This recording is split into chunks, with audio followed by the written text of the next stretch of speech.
Assalamualaikum hörmətli qarindaşlar. Mənim ismim Gülçin Həsən. Mən Şərq Türkistanның Maralbeş nahiyəsindən. Mən 2016-cı il 8-ci ayda chet el yoxuş üçün vətəndən ayrılğan. Dadam Həsən Qopur 1970-ci il 5-ci ayının 13 günü doğulğan. Kimlik nömrə 65 31 30 19 70 05 10 22 76. Dadam Qashqar Pedagogika institutining tantərbiyə kəsbini bitirgan.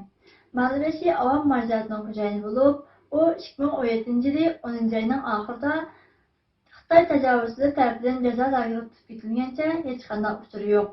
Yaqinda men egallagan ma'lumotlarga asoslanganda, dadam men va inimning chet elga o'qishga chiqqanlik sababi bilan tutib turilayotgan. Agar Xitoylar o'qishga chiqqanlik sababi bilan odam tutmoqchi bo'lsa, o'qishga chiqqan men va ukam hozir Germaniyada. Oxirida har qaysi davlat hukumatlarini, dunyoning har qaysi joylaridagi kishilik huquq tashkilotlarini Xitoy davlatiga mening dadamni o'z ichiga olgan, jazo lageriga qamalgan millionlagan tutqunlarni qo'yib berish uchun besim ishlatishga chaqiraman.